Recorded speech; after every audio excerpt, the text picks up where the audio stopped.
بسم والصلاة والسلام على رسول اللہ اما بعد فاعوذ باللہ من الشیطان الرجیم بسم اللہ الرحمن الرحیم۔ آج ہم اپنی اس ویڈیو میں قرض سے نجات کا ایک ایسا مجرب وظیفہ ذکر کریں گے۔ یہ وظیفہ اتنا مجرب ہے کہ حضرت علی المرتضیٰ رضی اللہ عنہ کے ارشاد کے مطابق اگر آپ پر پہاڑ جتنا قرضہ بھی ہو تو اللہ تبارک و تعالیٰ آپ سے یہ قرض ادا فرمائے گا۔ کہ جانے سے پہلے ایک چھوٹی سی ریکویسٹ ہے، اگر آپ نے ابھی تک ہمارے چینل سبسکرائب نہیں کیا ہے تو ہمارے چینل کو سبسکرائب کیجئے اور ہمارے چینل کو لائک بھی کیجئے اور یہ ویڈیو اپنے دوستوں کے ساتھ شیئر بھی کیجئے۔ قرض سے نجات پانا اور قرض سے نجات حاصل کرنا اور قرض سے پناہ مانگنا نبی کریم صلی اللہ علیہ وسلم کی سنت مبارکہ ہے۔ نبی کریم صلی اللہ علیہ وسلم دوران نماز یعنی نماز میں ہی تشہد کے بعد قرض سے پناہ مانگتے تھے۔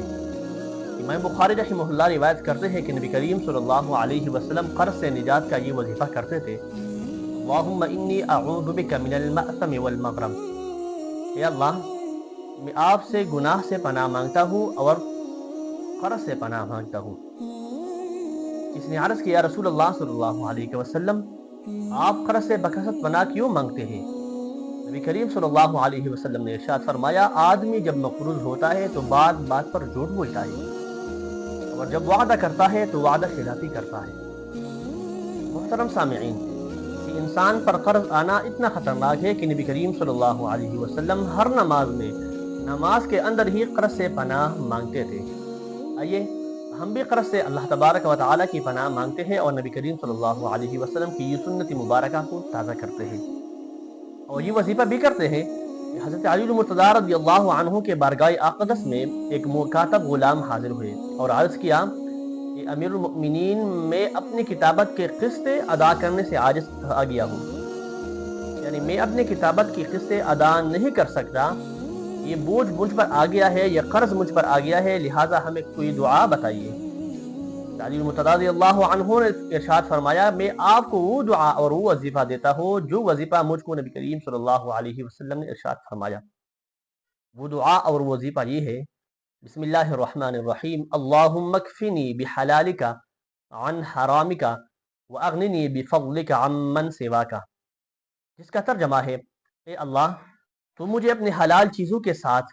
اپنی حرام کردہ چیزوں سے کافی ہو جا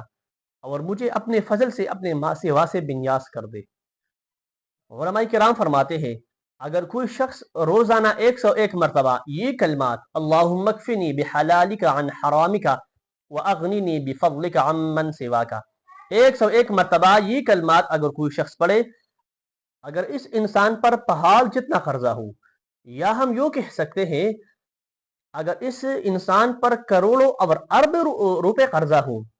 اگر یہ وظیفہ روزانہ 101 مرتبہ یہ شخص کرے تو انشاءاللہ تبارک و تعالی اللہ کے فضل سے،